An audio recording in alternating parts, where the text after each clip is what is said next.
Thank you so much. I drank the crushed beauty of sextillion stars. I sipped the sap of all sane pleasures. I made a bonfire of all sorrows and basked in the blaze of bliss.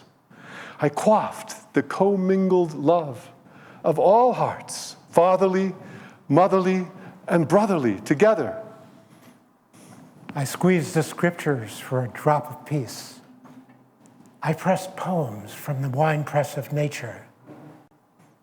I stole the sweetness from the honeycomb of pleasure. Yes, and I stole gems from the mine of thoughts. I read, I prayed, I meditated, I throbbed, I aspired. Naught was sufficient. Only nightmares of incompleteness, ever receding will-o'-the-wisps of promised happiness, precipitated and haunted my heart. But when I cast all dreams away and sat in the sanctuary of peace, my soul sang, God alone, God alone.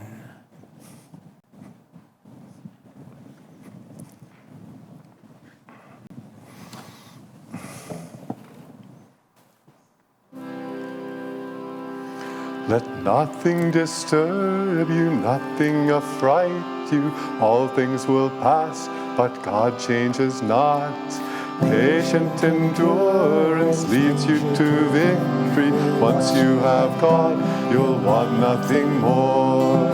God alone, God alone, God alone's all we ever need. God alone, God alone, God alone's all we ever need. Let nothing disturb you, nothing affright you. All things will pass, but God changes not. Patient endurance leads you to victory. Once you have God, you'll want nothing more. God alone, God alone, God alone's all we ever need. God alone, God alone, God alone's all we ever need. Join us. Let nothing disturb you, nothing affright you. All things will pass, but God changes not. Patient endurance leads you to victory. Once you have God, you'll want nothing more. God alone, God alone, God alone's all we ever need. God alone, God alone, God alone's all we ever need. God alone, God alone, God alone's all we ever need. God alone, God alone, God alone's all we ever need.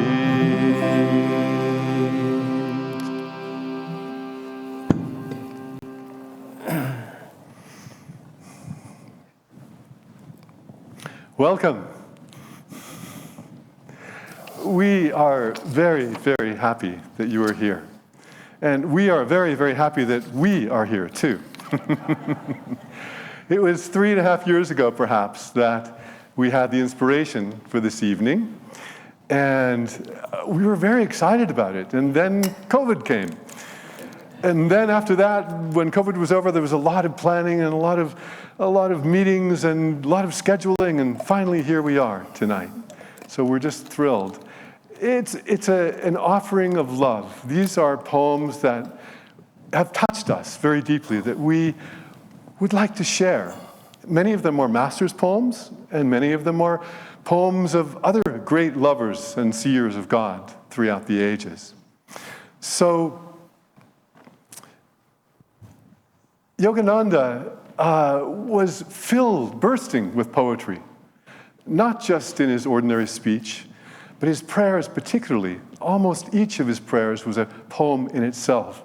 But he did write formal poems. And we're very thrilled to bring you our favorites of those tonight. Some of them in new settings that might surprise you and we hope will delight you. And these poems are alongside of the inspired words of Yogananda's fellow lovers of God. Yes. Yes. Well, the poetry you hear tonight is very different than conventional poetry. It's filled with spiritual passion. It's filled with ardor. It's filled with language that points upward. The poets come from all traditions, from all religions, and it's not just one path. And it just shows and proves that Yogananda's words, that establishing a church of all religions, there is one truth.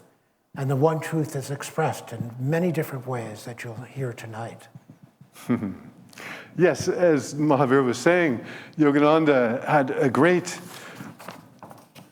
endeavor to establish a church of all religions. So our intent tonight is to gather many of these voices sounding in that great cathedral.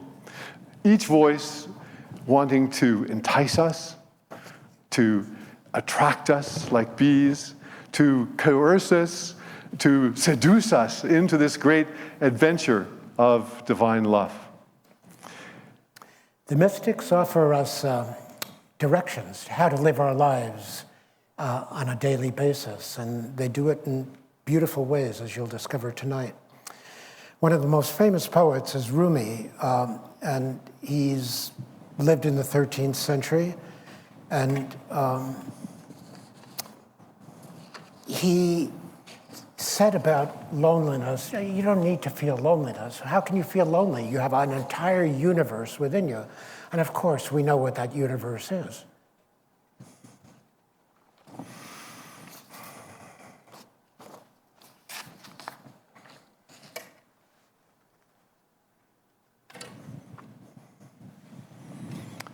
With passion, pray. With passion, work. With passion, love. With passion, eat and drink and dance and sing. Why look like a dead fish in this ocean of God? It's okay to laugh, too. Yeah, you'll see later on when we get to the humor section that these poets used various techniques to get inside your heart and lift you up. Kabir was a well-known Indian mystic in the 14th and 15th centuries. He advocated, one of his most famous quotes or advocations is to be quiet in your mind, be quiet in your body, be quiet in your senses, and when you reach that place of quietness, be as still as you can. And then the truth will reveal itself to you. And what does that sound like? That sounds like what we do in meditation, isn't it? We quiet our mind, we quiet our senses, we quiet our bodies, and then we try to find that truth within us. Kabir says in one of his poems, I had to seek the physician because of the great suffering this world caused me. I couldn't believe what happened when I got there. I found my teacher. Before I left, he said, are you up for a little homework? And I said, okay. Try thanking all the people who have caused your suffering. They have brought you to me.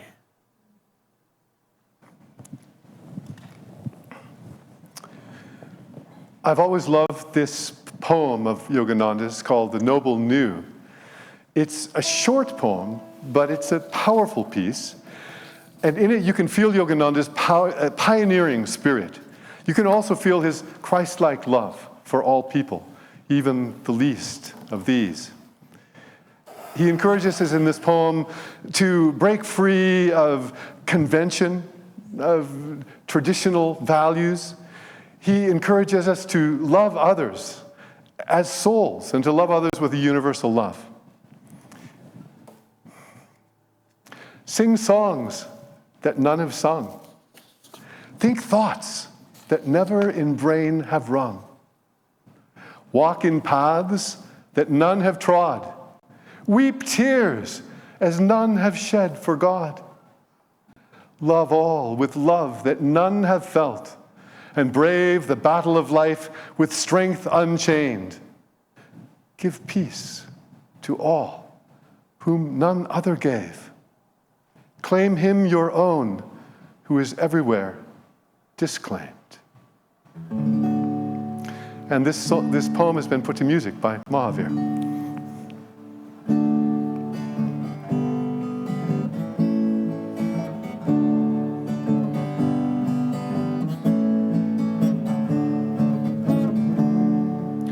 Sing songs that none have sung, think thoughts that never in brain have rung.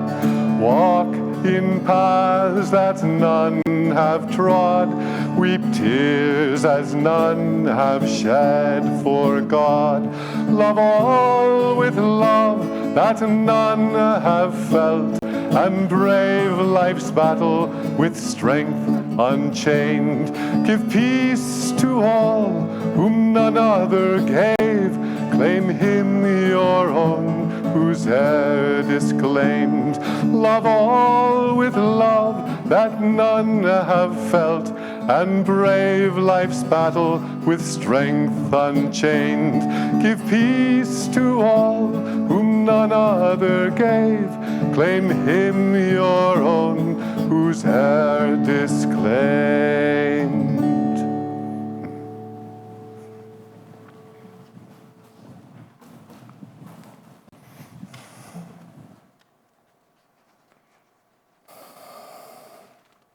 The challenge to find God. The challenge to find God. It's all our challenges, but for the mystic poets, that was the entire purpose of the adventure of life, was to discover God and to glory in their connection with spirit. The mystics discovered that God is no creation, but to achieve this vision, they had to find God within themselves. And the way they did this, they did this in every way that they could.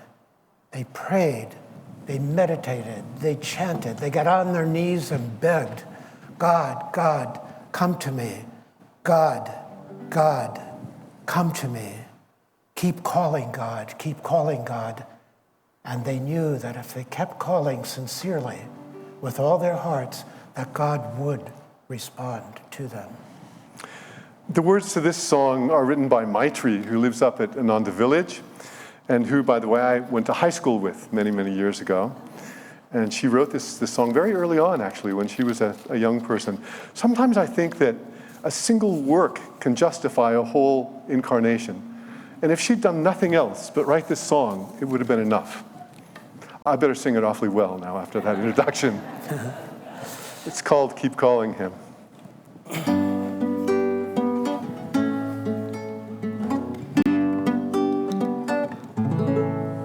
Keep calling him, keep calling him, whether he replies or not, keep calling him.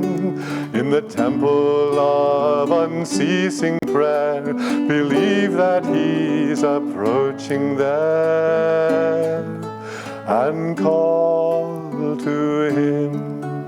Keep calling him. Thou dost know I'm praying, Lord. You know I love no other. I'll speak not, nor ask when to expect from you an answer.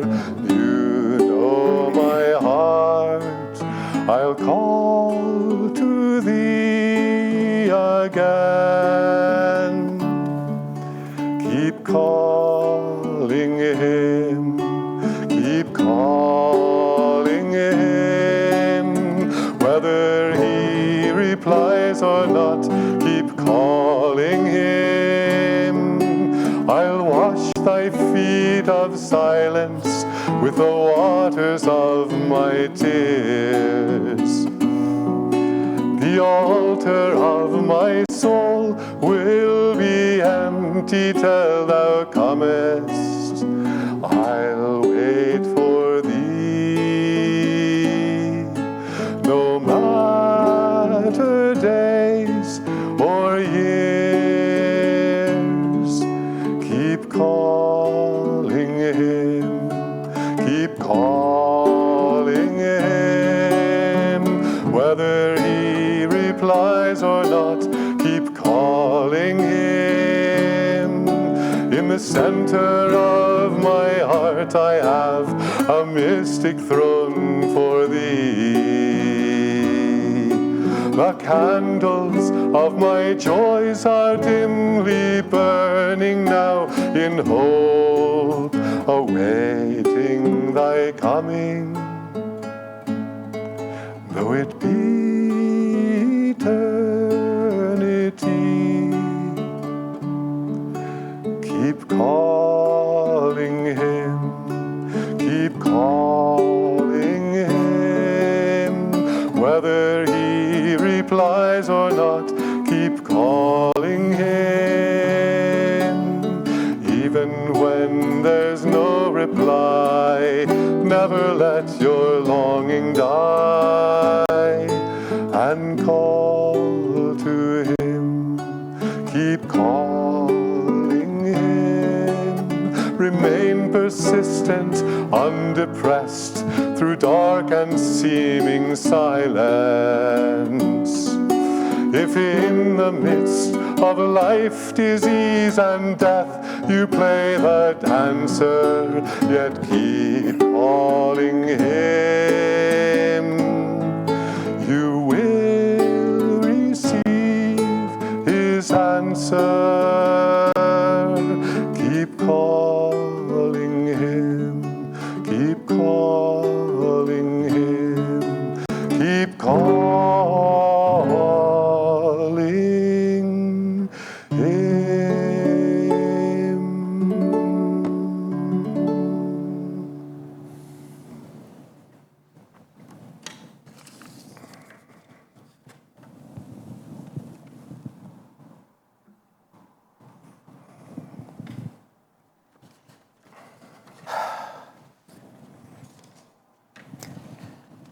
Rabia of Basra lived in the 8th century. She was a Sufi saint.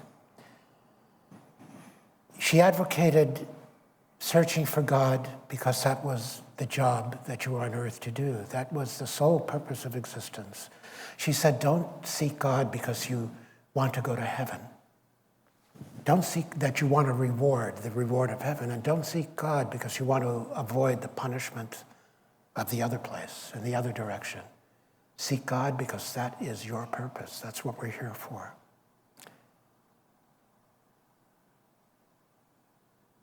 And it's very interesting that very few women mystics have, the works of very few women mystics have survived, because women mystics in the Dark Ages and the Middle Ages were considered witches and burned at the stake. So we have a gift, that Rabia's work, and there are several poems of hers tonight that we will read. When God said, "My hands are yours," I saw that I could heal any creature on earth.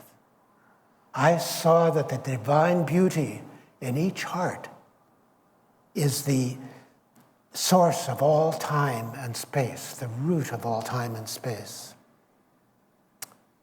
I was once a sleeping ocean, and in a dream I became jealous of a pond. A penny can be spied in the street, and a war could break out over it among the poor. Until we know that the beloved lives in each one of us, and we each can find him there, a great poverty we suffer. I have come into the world to see this.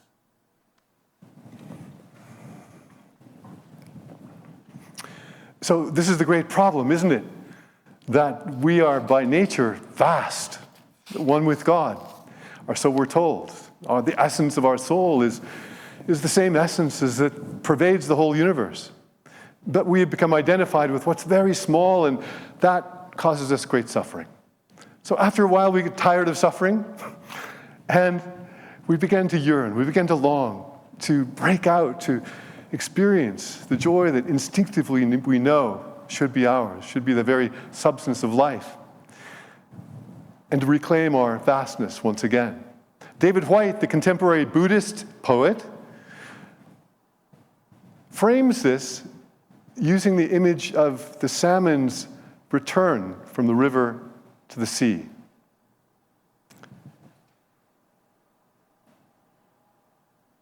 For too many days, I have not written of the sea, nor of the rivers, nor of the currents we find between the islands. For too many nights, I have not imagined the salmon threading the dark stream of reflected stars. I have not dreamed of his longing, nor the lithe swing of his tail toward dawn. I have not given myself to the depths to which he goes, to the cargoes of crystal water, cold with salt, nor to the vast prairies of ocean swaying beneath the moon. I have not felt the uplifted arms of the sea opening its white hands upon the shore. I have not felt the uplifted arms of the sea opening its white hands upon the shore, nor the salt wind, whole and healthy, filling the chest with living air. I have not heard those waves fallen out of heaven unto earth, nor the tumult of sound and the satisfaction of 1,000 miles of ocean giving up its strength upon the sand. But now that I've spoken of that great sea, the ocean of longing shifts in me.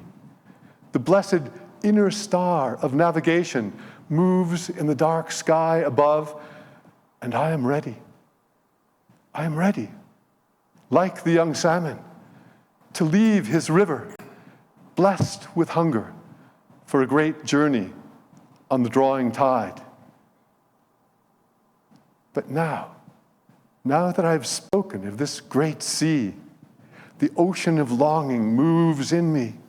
The blessed inner star of navigation shifts in the dark sky above, and I am ready, like the young salmon, to leave his river, blessed with hunger, for a great journey on the drawing tide. There are voices tonight from all across the spectrum. The great mystics sprang up from every land across the broad reach of history and from every tradition.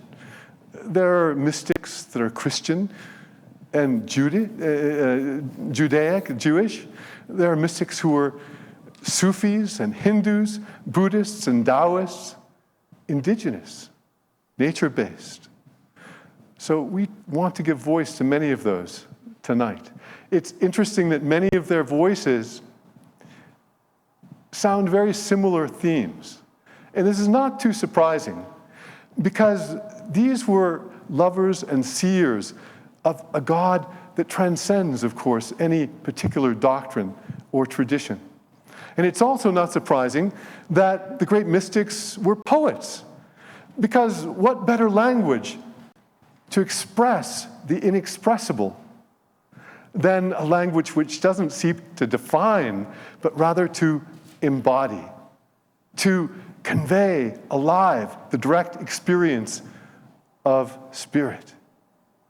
Only fragrances and melodies, luminous images, surprising phrases can wake us up and deliver a drop of that inspiration still alive and vibrant.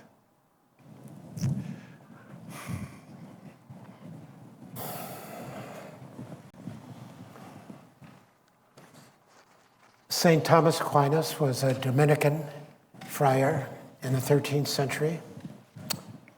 And he was very logical, and he thought that you could prove the existence of God through logic. Now, most of us on the paths that we have chosen, we try to get our mind out of the situation, our minds out of the situation, and just opt for the experience, direct experience, without the limitation of the mind. But logic, if you think about it, in the physical world, from nothing, you get nothing. So there's a lot of something here, and that something had to come from something else. Why not God? Where else could it come from but the creative intelligence? So St. Thomas Aquinas writes, how is it that they can live in harmony, the millions of stars, when most people can hardly go 1 minute without committing violence in their mind against someone that they know? There are wars that are fought where no one marches with banners, yet the casualties keep mounting. Our hearts irrigate this earth. We are fields before each other. How can we live in harmony? How can we live in harmony? First, we need to know we are all madly in love with the same God.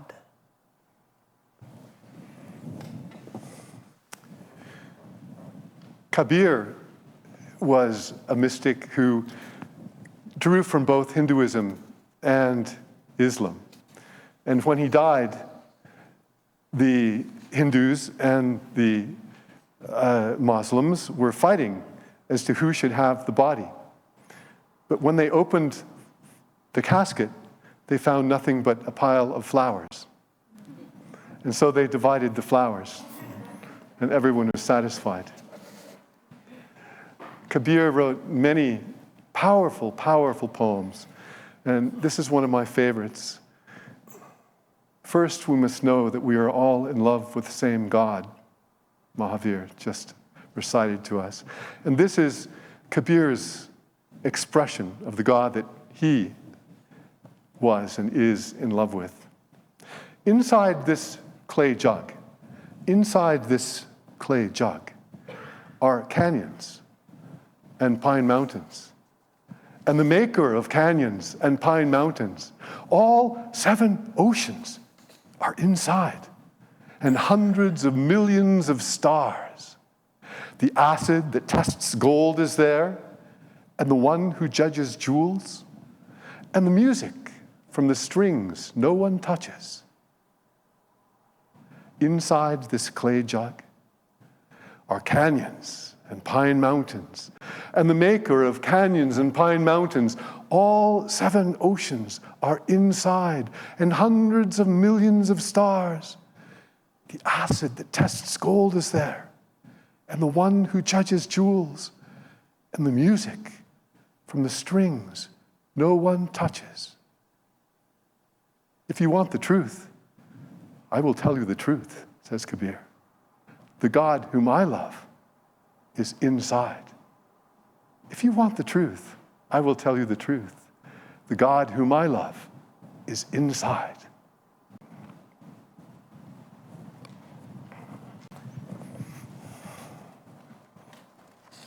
All that I would want my child to know, my poems attempt. We are all infants before each other, are we not?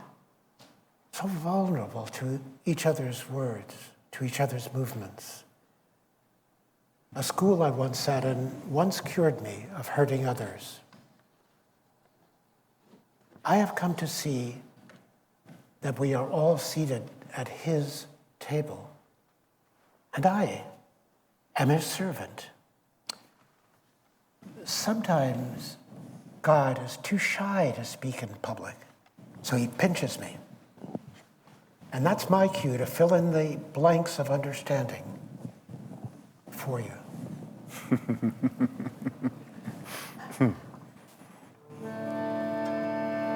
This chant is from Yogananda's original 1923 version of Cosmic Chants, and it's not played very often. God of beauty is now reigning in the temple of my heart, of my heart, of my heart, in the temple of my heart. God of peace is now reigning in the temple of my heart, of my heart, of my heart, in the temple of my heart. God of peace is now reigning in the temple of my heart, of my heart, of my heart, in the temple of my heart. God of wisdom is now reigning in the temple of my heart, of my heart, of my heart, in the temple of my heart. God of love is now reigning in the temple of my heart, of my heart, of my heart, in the temple of my heart. Join us if you know it. Of beauty is now reigning in the temple of my heart, of my heart, of my heart, in the temple of my heart, of my heart, of my heart, in the temple of my heart. God of peace is now reigning in the temple of my heart, of my heart, of my heart, in the temple of my heart. God of wisdom is now reigning in the temple of my heart, of my heart, of my heart, in the temple of my heart. God of love is now reigning in the temple of my heart, of my heart, of my heart, in the temple of my heart, of my heart, of my heart, in the temple of my heart, of my heart, of my heart, in the temple of my heart.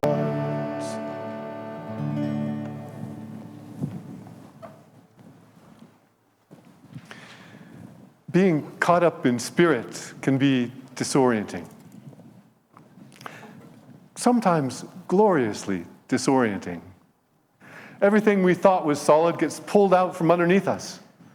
Everything we thought was dependable proves wholly insubstantial. Sunshine, you know that. Your house caught on fire and took 3 years to fix. Things that seemed big proved to be very little. And that which was secret, the thing we longed for, the mysterious thing, now proves vast, wondrous, greater than we could ever have imagined. So many of the mystic poets try to express through their poems what it feels like to actually see the way things are. Rumi offers us this very beautiful poem called The Source, which has been an enormous consolation to me, actually, in difficult times. Everything you see has its roots in the unseen world. Everything you see has its roots in the unseen world. The forms may change, yet the essence remains the same. Every wondrous sight will vanish. Every sweet word will fade away. But don't be disheartened. The source that they come from is eternal, ever growing, branching out, giving new life and new joy. Why do you weep? That source is in you, and the whole world is springing up from it. So don't grieve. Drink. The source is deep. Its waters are ever flowing. Don't grieve. Drink. Drink your fill. And don't think that this will ever dry up. This is the endless ocean. Everything you see has its roots in the unseen world. The forms may change, but the essence remains the same. Every wondrous vision will vanish. Every sweet word will fade away. But don't be disheartened. The source they come from is eternal, ever growing, branching out, giving new life and new joy. Why do you weep? That source is in you, and the whole world is springing up from it. The source is deep. Its waters are ever flowing. So don't grieve. Drink. Drink your fill. And don't think it will ever dry up. This is the endless ocean.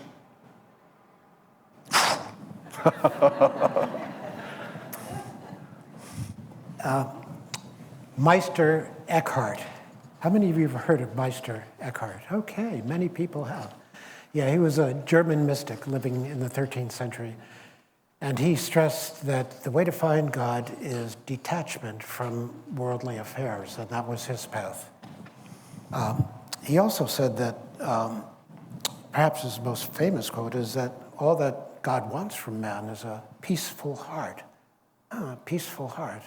With a peaceful heart, that's where God exists, of course. I've come to realize in my later years here, I've got gray hair, see? That a peaceful heart and a peaceful mind is all there is of any value. I have clients who have a lot of money and they are not happy by any stretch of the imagination. And I've had times in my life when I've been very poor, but I've had a very happy and peaceful heart, and I'm rich. It's the only thing that makes us rich. So why would Meister Eckhart say that the only thing God wants from us is a peaceful heart? Why? Because he knows that only in a peaceful heart can he be present. And so that's our task, isn't it? That's our whole work on the spirit in the spiritual life. To slowly, little by little, release anger, release fear, release sadness, release longing, release repulsion, release judgment. Little by little, release, let go, and all that's left is a peaceful heart. And then God gets his wish and can come to us and manifest the great joy within us.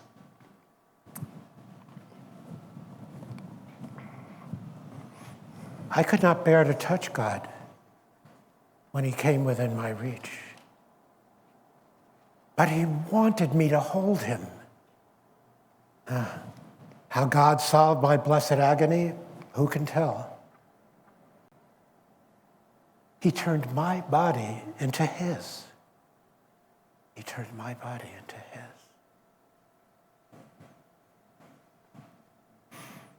I always want Mahavir to say the poems over again.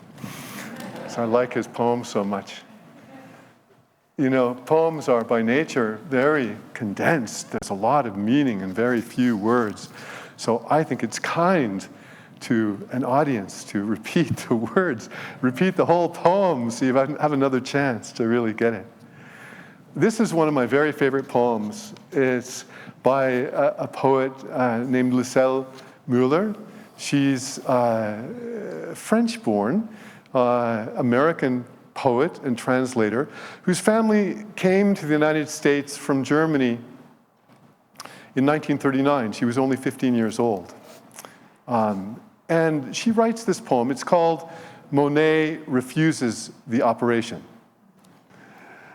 She writes the poem in the voice of Monet, Claude Monet, the famous, glorious French Impressionist painter. And many of the images that she uses in the poem are images directly drawn from Monet's most famous paintings. Monet suffered cataracts, progressively worse cataracts in his eyes, until finally in 1922, when he was rather advanced in years, he went to the doctor. And the doctor said, "You're completely blind in one eye. You only have 10% vision left in your other eye. Let's do an operation. We can probably bring back some or much of your vision." Monet refused the operation and went on to paint some of his most glorious paintings. So this piece is not only about the evolving vision of a painter, but it's about the opening vision of those who begin to see the world as it really is. Monet refuses the operation. "Doctor, you say there are no halos around the streetlights in Paris. But I tell you, it has taken me my whole life to arrive at the vision of gas lamps as angels, to soften and blur and finally banish the edges that you regret I don't see. To learn that the line I called the horizon doesn't exist, and sky and water, so long apart, are one state of being. 54 years before I could see that Rouen Cathedral is built of parallel shafts of sunlight.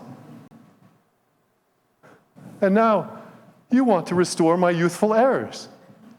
Fixed notions of top and bottom, the illusion of three-dimensional space. Wisteria separate from the bridge it covers. Doctor, what can I say to convince you that the Houses of Parliament vanish night after night into the fluid dream of the Thames? No, I will not return to a universe of objects who do not know each other, as if islands are not the lost children of one great continent. I will not return to a universe of objects which do not know each other, as if islands are not all the lost children of one great continent. The world is flux, and light becomes what it touches, becomes water. Lilies on water, above and below water, becomes lilac and mauve, yellow and white, and cerulean lamps, little fists passing sunlight back and forth so quickly to one another that it would take long hairs inside my brush to catch it, to paint the speed of light. Our weighted forms, these verticals, burn to mix with air, to turn our bones and blood and clothes to gases. Doctor, if you could only see how heaven pulls earth into its arms, and how infinitely our hearts expand to claim this world. Doctor, if only you could see how heaven pulls earth into its arms, and how our hearts expand infinitely to claim this world. Blue, vapor, without end.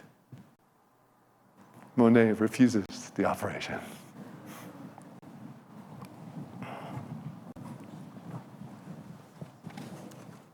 If someone called you by the wrong name, would you come? I wept because for years he did not enter my arms. And one night I was told a secret. Perhaps the name you call God is not really his. Perhaps it's just an alias. Well, I thought about this for a long time, and I came up with a pet name for my beloved. I don't share this with anyone else. All I can say is, it works.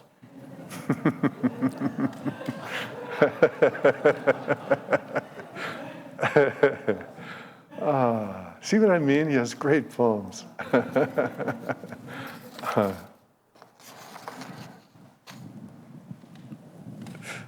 Rabindranath Tagore was a poet and composer and philosopher and mystic who, over the course of his 80 years, poured forth a tremendous stream of work. And he was a Bengali.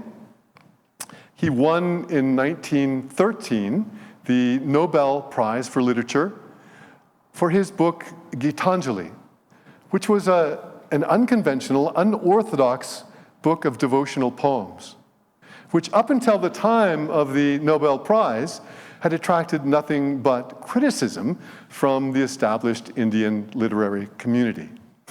Of course, they changed their tune after the Nobel Prize.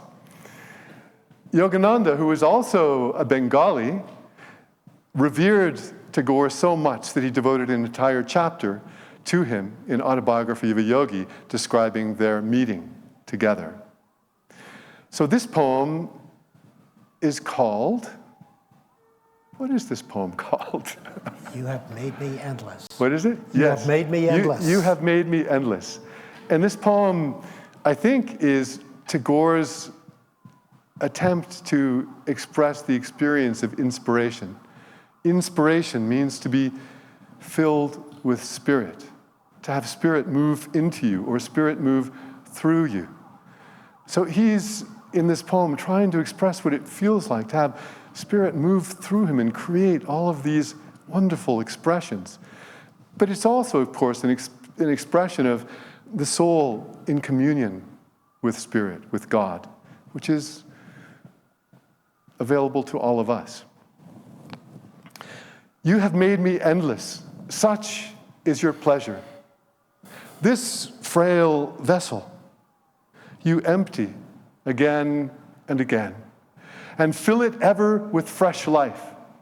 This little flute of a reed you carry over hills and dales and breathe through it eternally. Melodies eternally new. This little flute of a reed you carry over hills and dales and breathe through it. Melodies eternally new. At your touch, my little heart loses its limits in joy. Your infinite gifts come to me only on these very small hands of mine.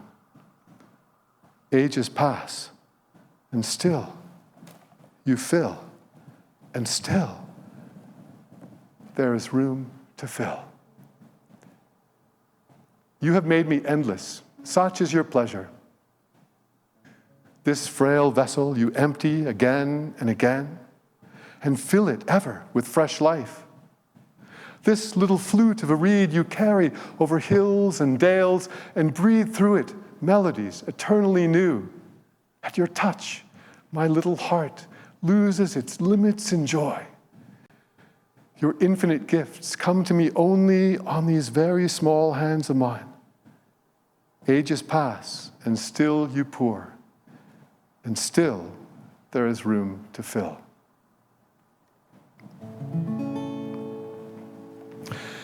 This is another beautiful song written by an early Ananda member way back in the 1970s. And it's a similar expression of this curious, simultaneous experience of being empty and filled, of having nothing and having everything. This is from a book called Songs of the Soul by Yogananda. Yeah, that he put to music.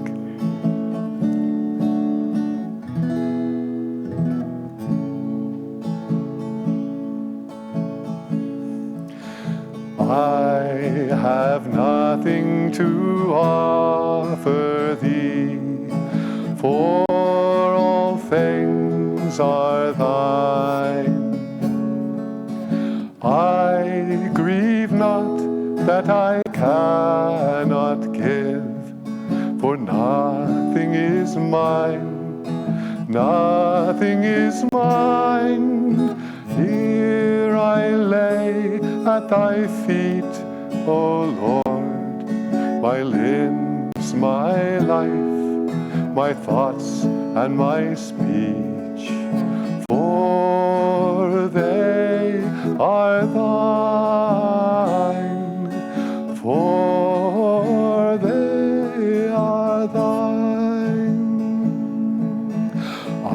Join me. I have nothing to offer thee, for all things are thine. I grieve not that I cannot give, for nothing is mine, nothing is mine. Here I lay at thy feet, O Lord, my limbs, my life, my thoughts and my speech, for they are thine, for they are thine, for they are thine, for they are thine.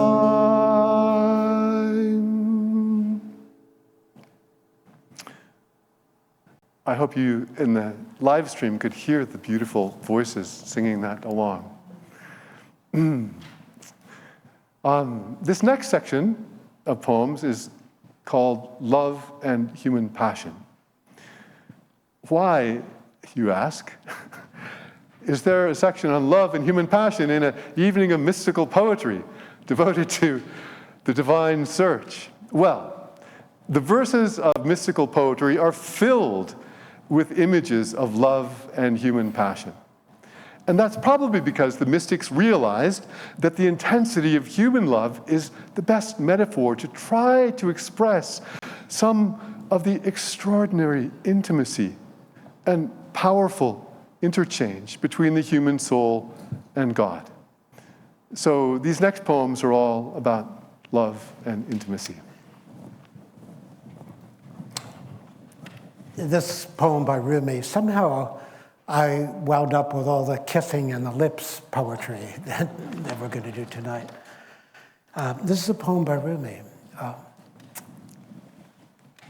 There is dew on these poems in the morning. At night, a cool breeze rises from them. In winter, they are blankets. In summer, a place to swim. I like talking to you like this.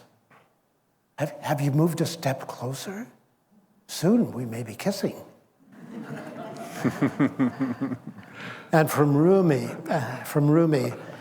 this one is for you, Jack Zimmerman, if you're watching. Jack Zimmerman is a great devotee of Rumi, and he lives in Hawaii. He's one of the founders of the Ojai Institute, co-founders, and he's a close friend.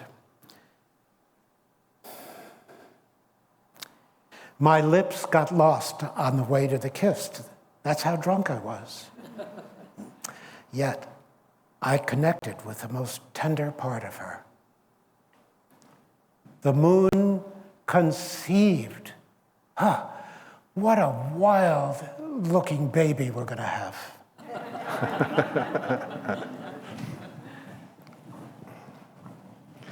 The earth looked at him and began to dance.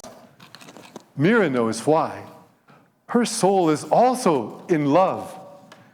If you cannot picture God in a way that always strengthens you, you have to read more of my poems.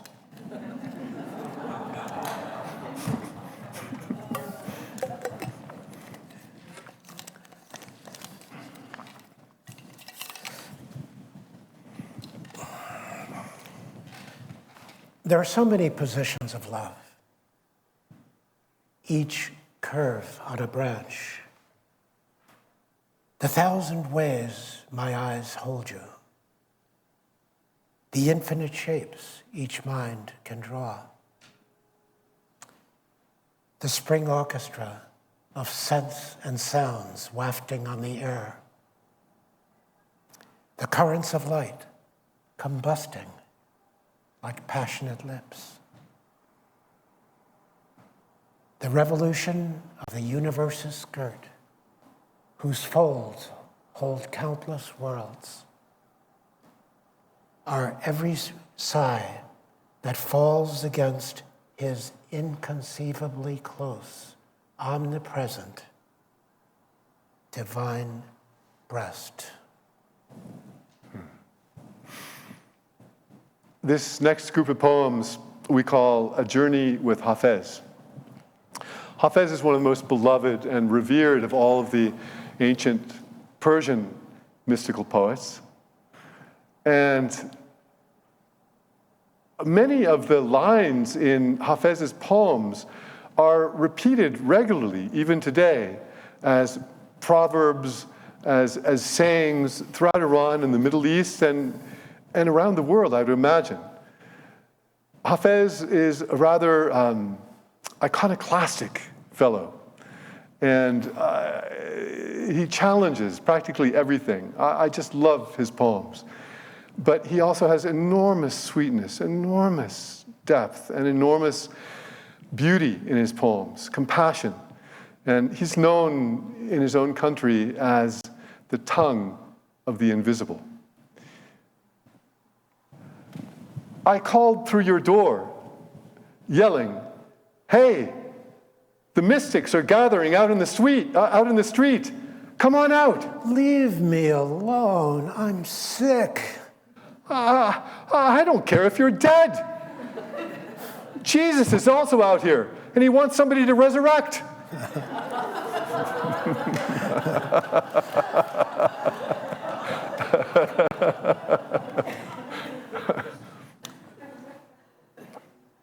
Once a young woman said to me, "Hafiz, what is the sign of someone who knows God?" I thought for a while, then I looked deeply into her eyes, and I replied, "He has dropped the knife. He has dropped the cruel knife which so often he uses on his tender self and on others. He has dropped the knife." Hafez says, "The small man builds cages for everyone he knows." The small man builds cages for everyone he knows, while the sage, who has to duck his head when the moon is low, keeps tossing keys all night long to the beautiful, rowdy prisoners.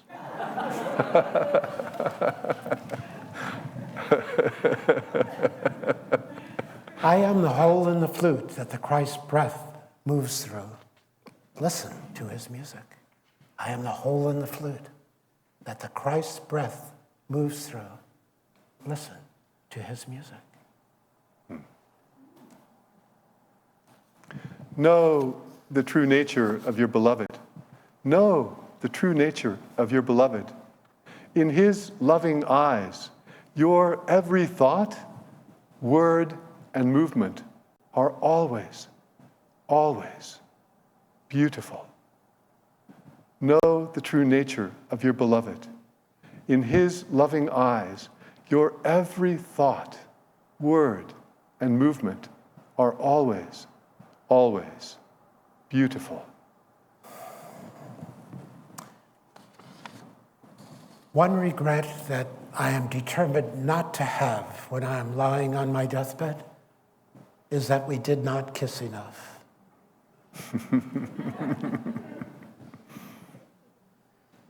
All right, now we come to some fun. The mystical poets, great souls reach a stage in their development where humor, joy, mirth fill their lives. Kriyananda, towards the end of his life, was almost transparent. He was so light and so humorous. And they laugh at the fickles of the human situation, and they do this from the subtle to the outrageous. For example,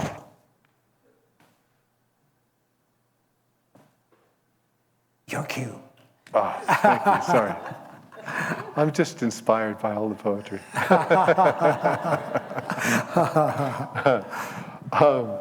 Rumi, speaking to a crowd, cried out, "Watch out for those bloodsuckers from hell." "Oh my gosh, that sounds dangerous. What do they look like? Do you have any clues? Are they often disguised?" Yeah, they're awfully tricky. Well then, how to recognize them? Well, they narrow their eyes, and they squint up their faces like prunes when they hear good poetry.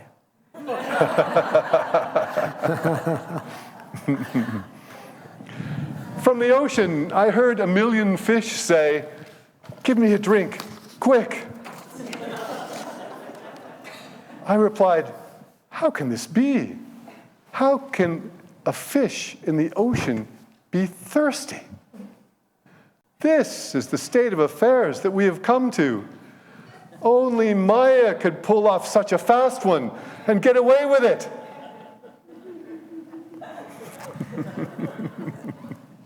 I caught the happy virus last night when I was dancing in the moonlight. It's very contagious. So kiss me.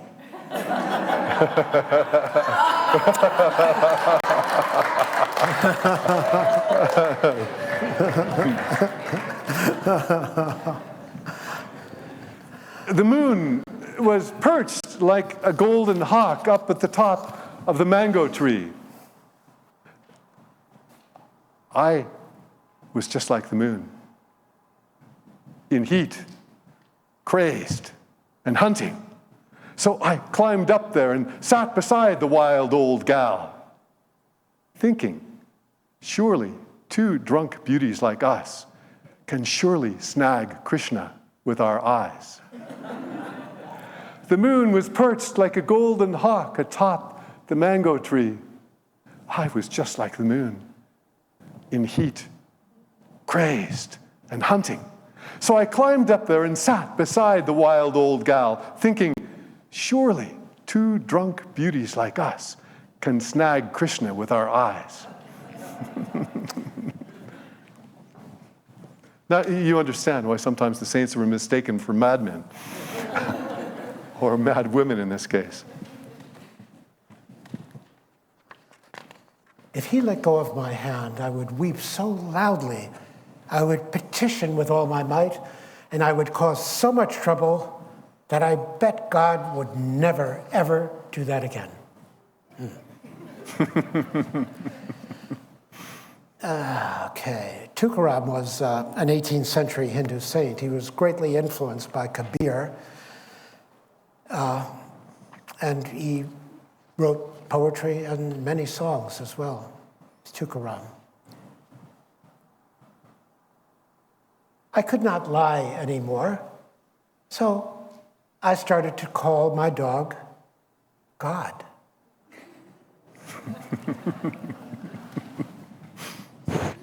At first, he looked confused. Then he smiled. And then he even danced, and now he doesn't even bite anymore. Now, I wonder, would this work on people? Yeah.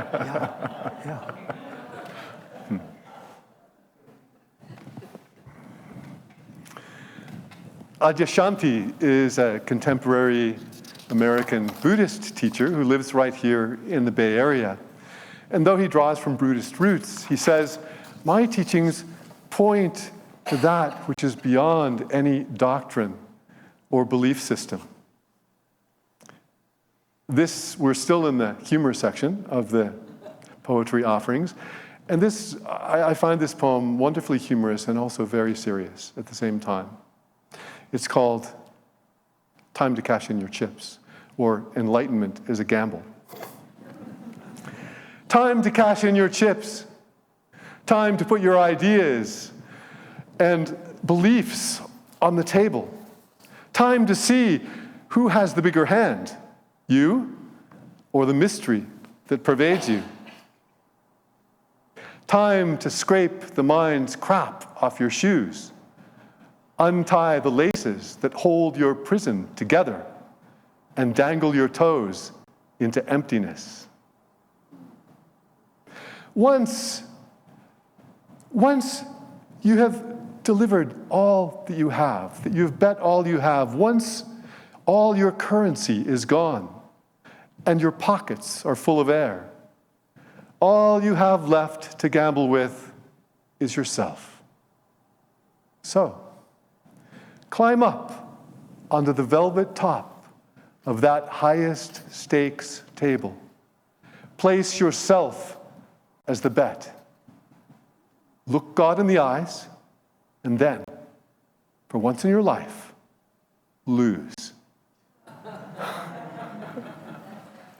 Time to cash in your chips.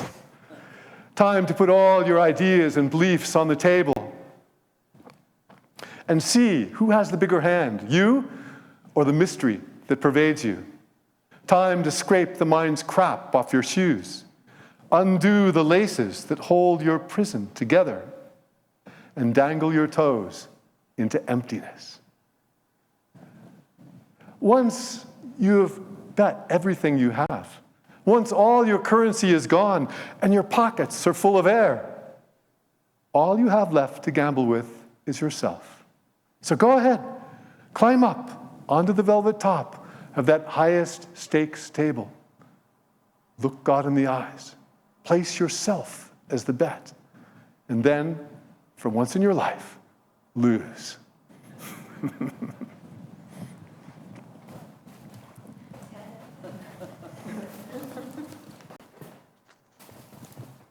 We should rumble, God said. No, I'm too tired, I said. I don't want to. Come on, give me your best shot, God said. All right. So I hit him with 8,000 poems. Little jabs that they are. I didn't want to hurt the old guy.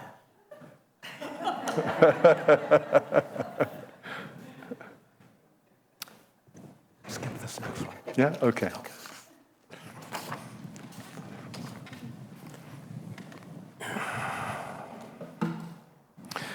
The spiritual path can be a path of longing and some frustration.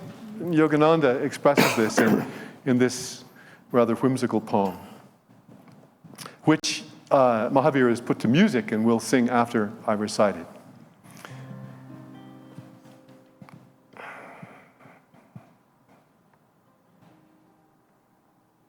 When I almost see you, you vanish.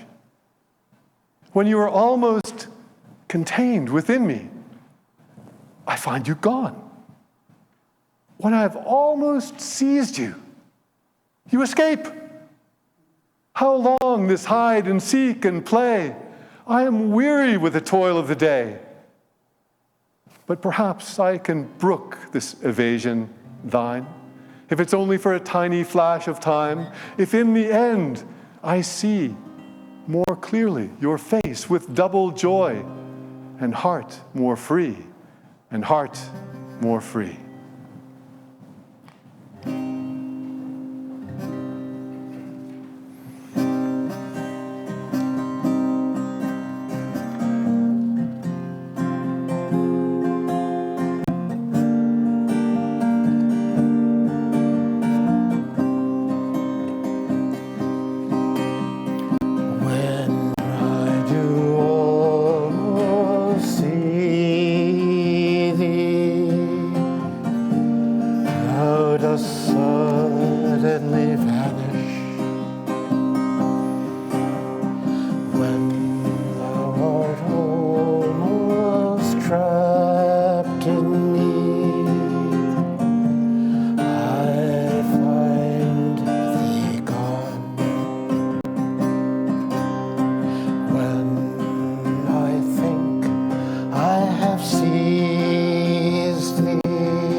evasion thine, if 'tis for a tiny flash of time,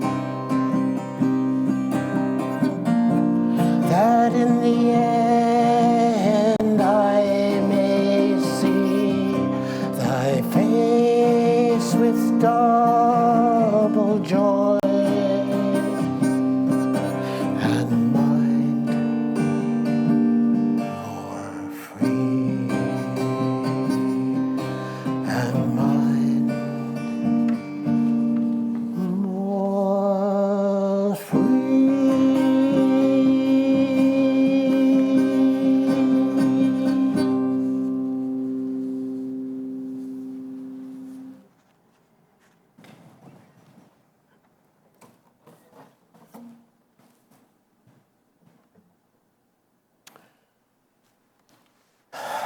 Well, now we get to the nitty-gritty, the heart of the spiritual poetry that we've been reading as we approach the end of the program. Devotion and love of God. And this is what it's all about, isn't it? This is what we try to spend all our days doing. Just going deeper and deeper and deeper, and taking our love even further than we've ever taken it before. It's interesting that the word, in the Hindi word, devotee, can mean either servant or lover.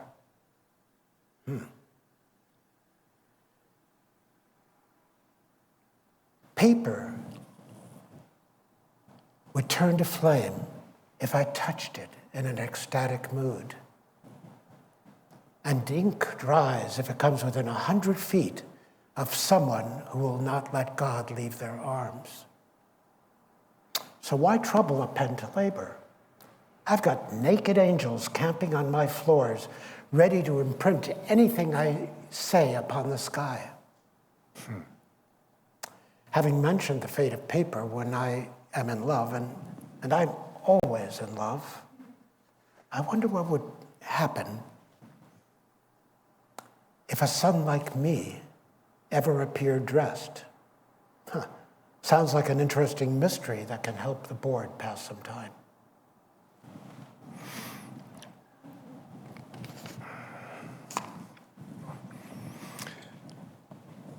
This quality of love, of devotion, expresses itself in many ways according to our own individual natures.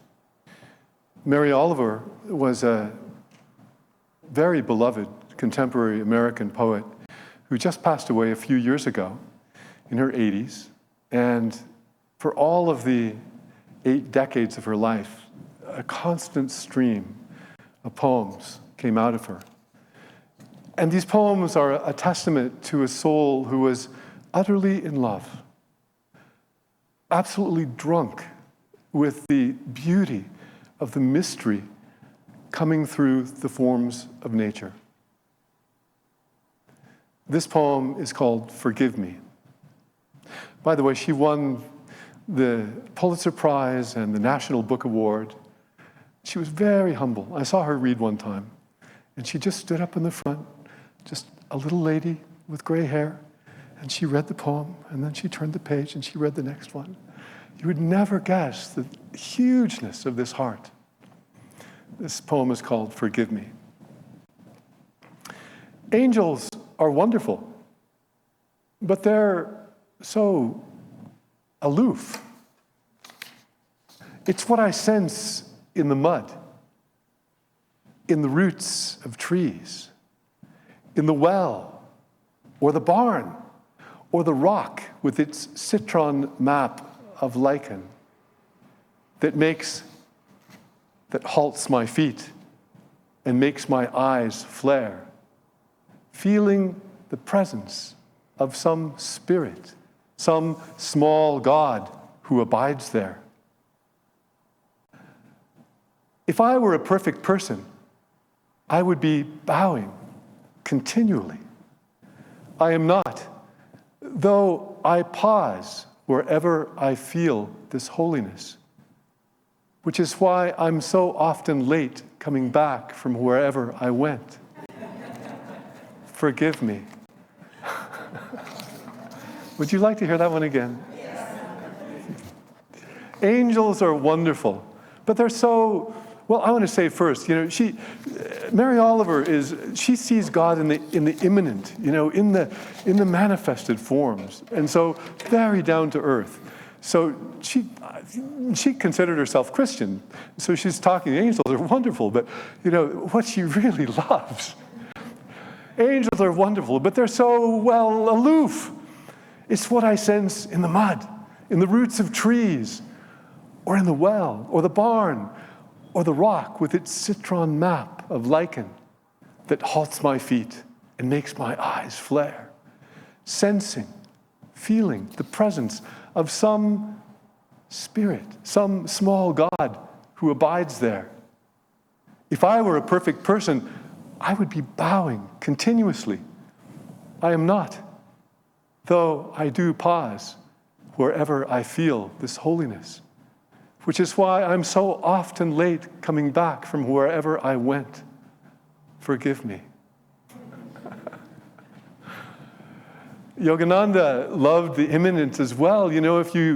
If you read Autobiography of a Yogi carefully, you'll find that he's talking, it's almost like a travel log. There are all these meetings with these wonderful people, but he describes the scenery and the colors of the clouds and the beauty of this and that and the mangoes. And he's very, very tuned into the beauty of the earth. But of course, Yogananda was mainly transcendent. He experienced God mainly in the transcendent. And this very beloved poem of Yogananda's expresses that wonderfully and expresses this theme of deep devotion and love. I was made for thee alone. I was made for dropping flowers of devotion gently at thy feet on the altar of the morning. My hands were made to serve thee willingly, to remain folded in adoration, waiting for thy coming. And when thou comest to bathe thy feet with my tears, my voice was made to sing thy glories. My feet were made to seek thy temples everywhere. My ears were made to hear the music of thy footsteps echoing through the halls of space, and to catch thy divine melodies flowing through all heart tracts of devotion. My lips were made to breathe forth thine intoxicating inspirations.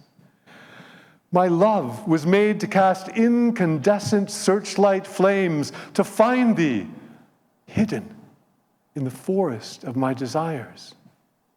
My heart was made to respond to thy call alone. My soul was made a channel through which thy love might flow uninterrupted into all thirsty souls.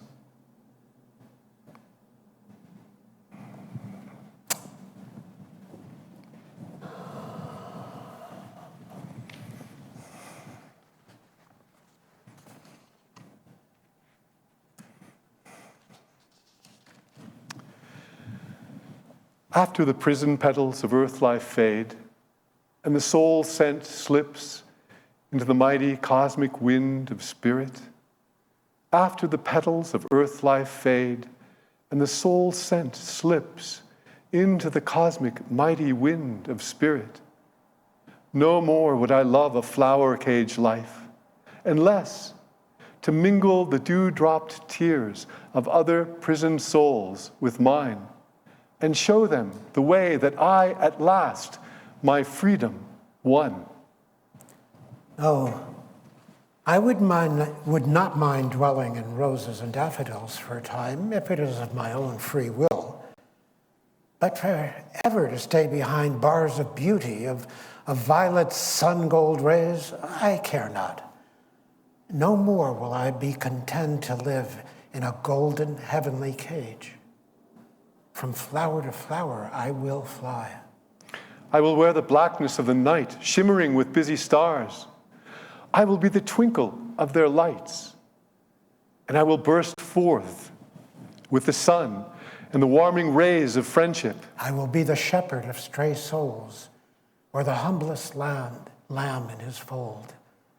I will be the most famous man or the least known in any cycle. I will be the tiniest cosmic spark, or roll with the waves of life, dashing my power-fed soul against the rocks of earthly strife. I will be the clouds, donning rainbow garlands. I will puff bubbles of planets with my breath. I will be the babble of the brook and the voice of the nightingale. Let's go back one line. I will be the clouds, donning the garlands. I will puff bubbles of planets with my breath and float them on the waves of space. I will be the babble of the brook and the voice of the nightingale. As the emotion waves, I will surge in the sea of souls, holding on to the log of laughter. I will float to the shores of bliss. I will sing to the voices of all. I will preach through all temples and prayers. I will love with the love of God. I will think with the thoughts of all. The hearts of all will be my heart. The souls of all will be my soul. And the smiles of all, my smile. Listen to this expression of devotion from Swami Kriyananda now. One of the most, to me personally, one of the most beautiful things he ever wrote. Every time I hear it from our choir here at Ananda or any choir, Ananda choir, I just float away on waves of joy and devotion.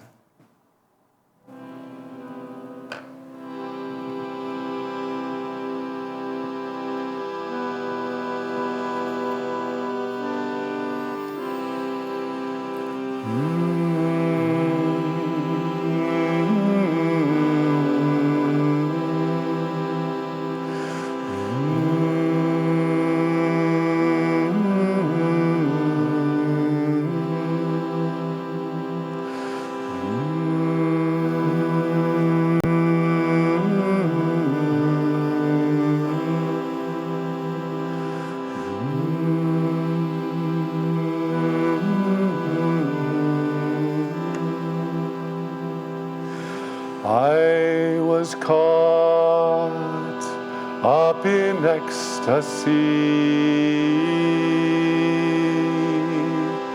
'Twas a day sanctified by God. There he showed me the truths of heaven, truths which all seeking him should know. How the soul made to live in freedom can reclaim its eternal right. How the night, born of our delusions, can be fired, blazing with his light. I was caught up in ecstasy. 'Twas a day sanctified by God. There he showed me the truths of heaven, truths which all seeking him should know. How the soul made to live in freedom can reclaim its eternal right. How the night, born of our delusions, can be fired, blazing with his light.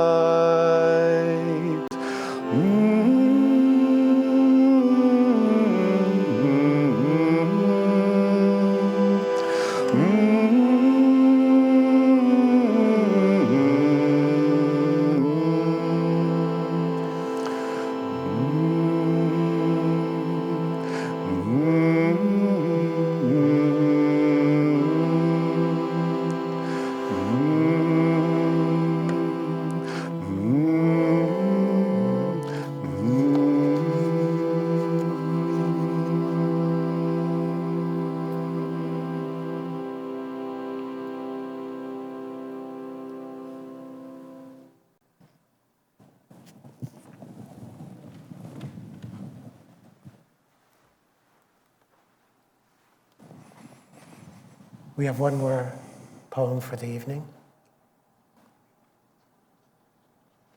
We hope that you've enjoyed taking this journey with us. We first started planning this 3 years ago, then COVID hit. And it was scheduled actually for 2020, for September of 2020. But with COVID, we just kept postponing it. But in the meantime, we have looked at these poems, and every time we get together for rehearsal or to go over them, we just are filled with ecstasy ourselves. And the last poem is a poem that's mostly sung. I don't think many people have heard it recited, since it's mostly sung. But we want you to participate in it, and this is how, it's up to you, but try this. Try closing your eyes as we recite the poems and take it deeply into your heart. And your lines in this would be simple. It's God, God, God, and many of you have done this before, but you've done it perhaps in singing. But close your eyes, and all the places that the poets have taken us tonight, find that deep inside of you. And when it's your time to say God, God, God, come from that place of knowing, to that place of peace, the place of stillness, where the mind, the body, and the senses, as Kabir said, are stilled. From the depths of slumber, as I ascend the spiral stairways of wakefulness, I will whisper, God, God, God. God. Thou art the food. When I break my fast of nightly separation from thee, I will taste thee and mentally say, God, God, God. God. No matter where I go, the spotlight of my mind will ever keep turning on thee. And in the battle din of activity, my silent war cry will be, God, God, God, God. When boisterous storms of trials shriek, and when worries howl at me, I will drown their noises, loudly chanting, God, God, God, God. God. When my mind weaves dreams of memories, on that magic cloth will I emboss God, God, God. Every night, in time of deepest sleep, when my peace dreams and calls, joy, joy, joy, my joy comes singing evermore, God, God, God. In waking, eating, working, dreaming, sleeping, serving, meditating, chanting, divinely loving, my soul will constantly hum, unheard by any. God, God, God, God, God, God, God, God.